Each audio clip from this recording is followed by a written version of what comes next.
ನಮಸ್ಕಾರ. GTV news ಕನ್ನಡಕ್ಕೆ ಸ್ವಾಗತ. ನಾನು ನಿಮ್ಮ ವೆಂಕಟೇಶ್. ಮಾಗಡಿ ತಾಲೂಕಿನ ಪಣಕನಕಲ್ಲು ಗ್ರಾಮದ ಶ್ರೀ ಜೇನುಕಲ್ಲು ಮುನೇಶ್ವರ ಹಾಗೂ ಶ್ರೀ ಶನೇಶ್ವರ ಸ್ವಾಮಿಯವರ 33ನೇ ವರ್ಷದ ಪೂಜಾ ಮಹೋತ್ಸವವನ್ನು ಅದ್ದೂರಿಯಾಗಿ ಆಚರಿಸಲಾಯಿತು.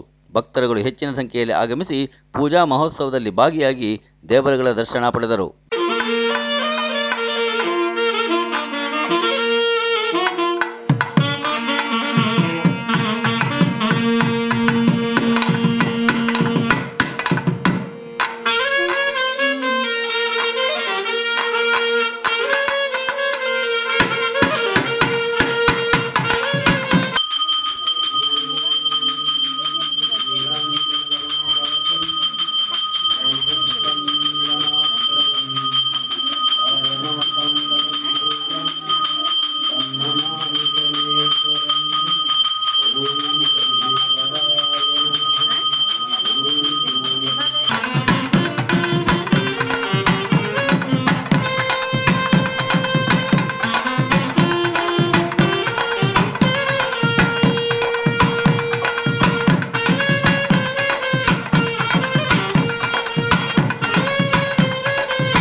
ಇವತ್ತು ಶನೇಶ್ವರ ಮತ್ತು ಜಡೆಮುನೇಶ್ವರ ಸ್ವಾಮಿ ಕ್ಷೇತ್ರಕ್ಕೆ ಬಂದಿದ್ದೀರಾ.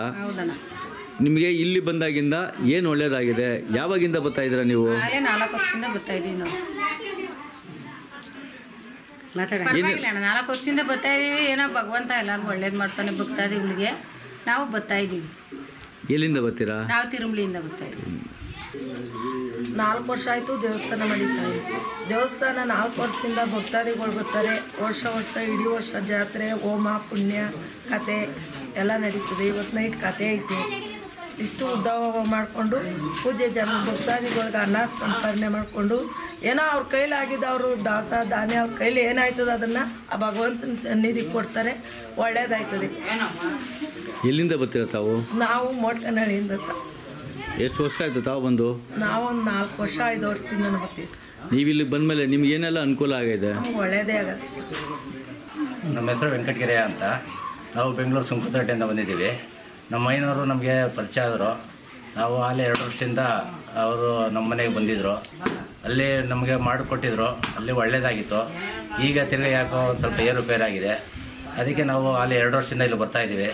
ಬಂದು ನಾವು ಈ ಥರ ಪೂಜೆ ಮಾಡಿಸ್ಕೊಂಡು ನಾವು ಹೋಗ್ತಾ ಇದ್ದೀವಿ. ಒಳ್ಳೇದಾಗ್ತಾಯಿದೆ. ಇಲ್ಲಿ ಬಂದವರಿಗೆ ಭಕ್ತಾದಿಗಳಿಗೂ ಎಲ್ಲರೂ ಒಳ್ಳೇದಾಗಲಿ ಅಂತ ನಾನು ಕೇಳ್ಕೊತಾ ಇದ್ದೀನಿ. ನಮಸ್ತೆ. ಶ್ರೀ ಶನೇಶ್ವರ ಮತ್ತು ಜಡೆ ಮುನೇಶ್ವರ ಸ್ವಾಮಿ ದೇವಸ್ಥಾನ ಸುಮಾರು 30 ವರ್ಷಗಳಿಂದ ನಡೀತಾ ಇದೆ ಜಾತ್ರಾ ಮಹೋತ್ಸವ. ಶಿವರಾತ್ರಿ ಕಳೆದ ಒಂದು ವಾರಕ್ಕೆ ನಾವು ಜಾತ್ರಾ ಮಹೋತ್ಸವವನ್ನು ಇಟ್ಕೊಂಡು ನಡೆಸ್ಕೊಂಬರ್ತಾ ಇದ್ದೀವಿ. ಸೊ ನಮ್ಮ ತಂದೆಯವರ ಅನುಮತಿಯಂತೆ ನಾವು ಕೂಡ ನಡೆಸ್ಕೊಂಡು ಹೋಗ್ತಾ ಇದ್ದೀವಿ. ಭಕ್ತಾದಿಗಳಿಗೆ ಭಗವಂತ ಆಯುಸ್ಸು ಆರೋಗ್ಯ ಎಲ್ಲ ಸಕಲ ಸೌಭಾಗ್ಯಗಳನ್ನು ಕೊಟ್ಟು ಕಾಪಾಡ್ತಾ ಬರಲಿ ಅಂತ ಕೇಳ್ಕೊತಾ ಇದ್ದೀವಿ. ಮತ್ತು ಅದೇ ರೀತಿ ಎಲ್ರಿಗೂ ಅವರಾಗ ಅವರು ಬಂದು ಇಲ್ಲಿ ದೇವಸ್ಥಾನಕ್ಕೆ ತಮ್ಮ ಕಷ್ಟಗಳನ್ನ ಹೇಳ್ಕೊಂಡು ಕೆಲವು ಜನಗಳಿಗೆ ಪರಿಹಾರ ಆಗಿದ್ದು ಇದೆ. ಸೊ ಅದೇ ರೀತಿ ಎಲ್ರಿಗೂ ಒಳ್ಳೆಯದಾಗಲಿ ಅಂತ ನಾವು ಕೇಳ್ಕೊತಾ ಇದ್ದೀವಿ.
ಇದು ಇವತ್ತಿನ ಮಾಗಡಿಯ ಸುದ್ದಿ ಸಮಾಚಾರ. ನಿರಂತರ ಸುದ್ದಿ ಸಮಾಚಾರಕ್ಕೆ ವೀಕ್ಷಿಸಿ ನಿಮ್ಮ GTV ನ್ಯೂಸ್ ಕನ್ನಡವನ್ನು. ವಂದನೆಗಳು.